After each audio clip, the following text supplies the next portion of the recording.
Welcome to part 1 of our 2-week trip to Taiwan and Palau. We started our trip with a really late Friday night 1 a.m. trip from Seattle to the Taoyuan International Airport, which is a 12.5-hour flight. Because of the time difference, while we left at 1 o'clock in the morning on Saturday our time, we arrived at around 5 a.m. on Sunday Taiwan time. When we landed in Taiwan, we went directly to the train station and then took the train down to Chiayi. Chiayi would be our overnight stop before we got a car and headed up to the mountains near Alishan. We started out by taking the airport line to the Taoyuan HSR station, which was really nice because we were able to fit our luggage there.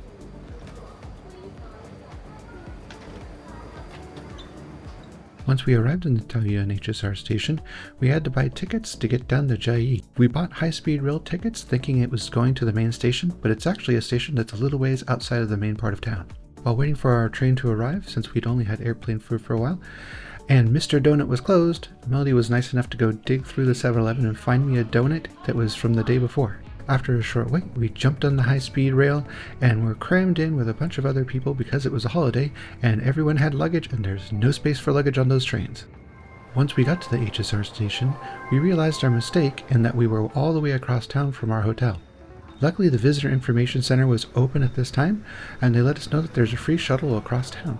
We weren't in any really big hurry because we still were way too early to check into our hotel, so we jumped on the shuttle with plenty of space for our luggage and took a little scenic ride.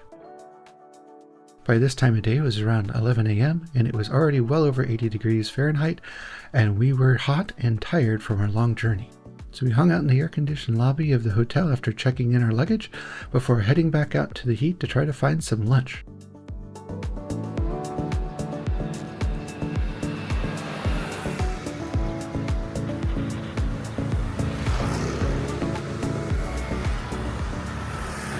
These were some of the few sidewalks we found in Chiayi.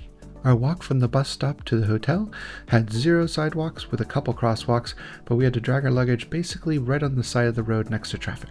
Being a hot day and with a couple more hours of wandering around before we could check in, we decided to stop into the 7-Eleven to get some Poke Sweat. 7-Elevens in Taiwan have all kinds of themes, and this one was very heavy on the Hello Kitty theming.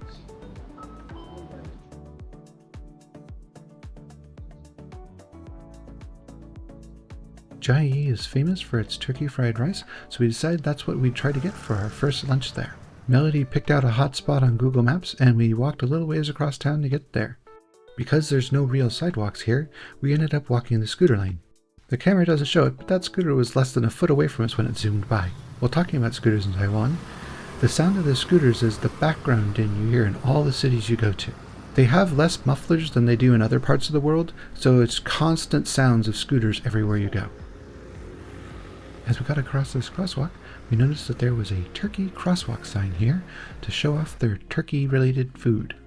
After about a half-mile walk in the heat, we ended up at this super popular turkey rice place.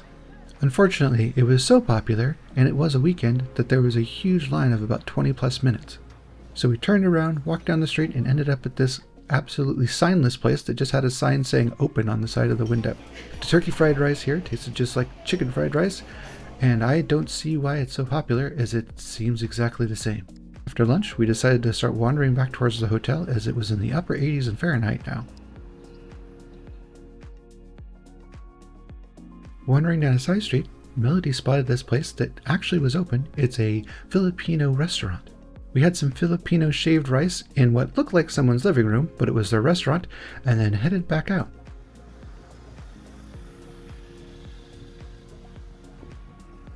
Not far from the restaurant was Zhongzhen Park. They have these cool musical note sculptures and a large area to have live concerts.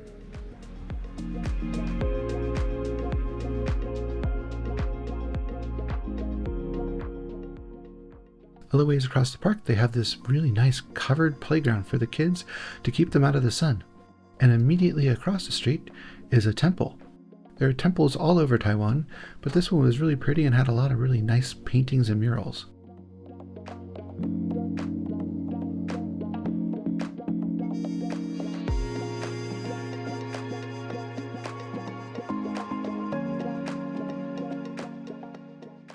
After a little more wandering on our way back to the hotel, we saw the Chiayi City West Market.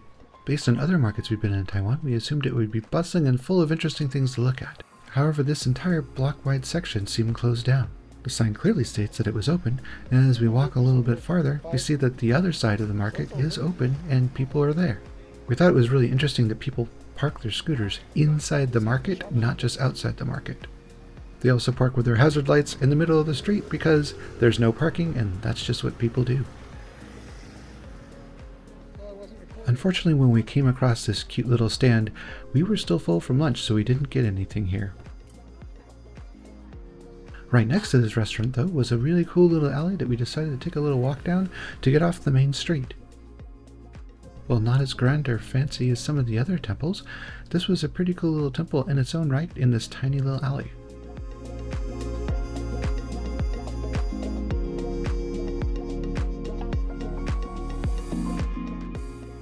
This interesting spot in the alley is a Japanese-style guest house.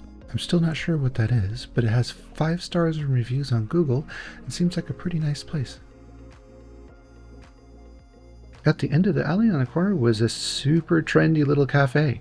Above camera view there was a second story for people to hang out on, and they had plants and chairs all over the place. It was pretty crowded, so we decided not to stop for a coffee and kept on heading back to our hotel. As is the way in Taiwan, you can't go far without seeing yet another temple, this one being a little bit bigger than the last two.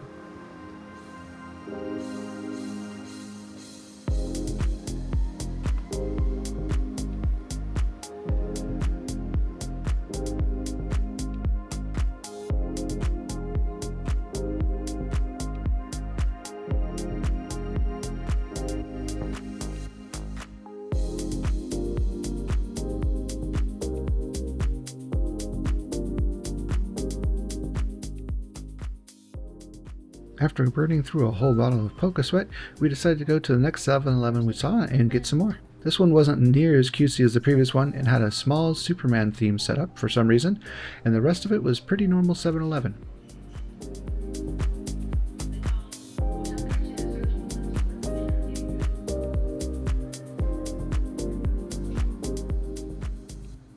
After hanging out in the hotel lobby a little bit longer, it was finally time for a 3 p.m. check-in. We'll do a room tour in the next video, but safely to say it was a pretty nice room with some weird quirks. After taking a bit of a nap, it was a little bit late in the day and we decided we needed to get some dinner. After doing a little research, we found that there weren't a lot of restaurants open this late into the night. What was open though was the local night market, so we headed down the road about a half mile to get to the night market.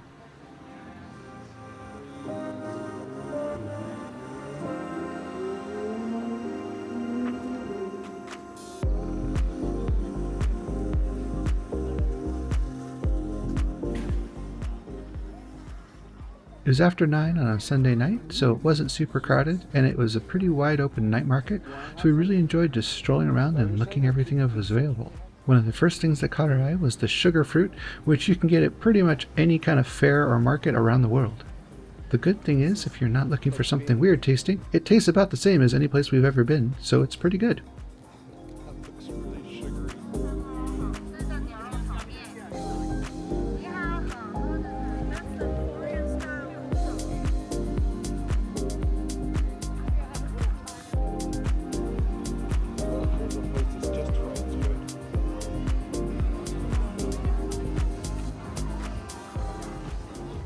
Considering there were multiple stands with corn dogs, we decided to get one for me because I love a corn dog that's freshly made.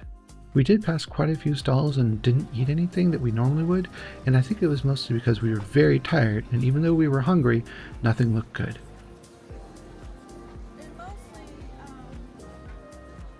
We eventually ended up just getting some more turkey rice with an egg because it's pretty safe to eat and pretty easy on the stomach.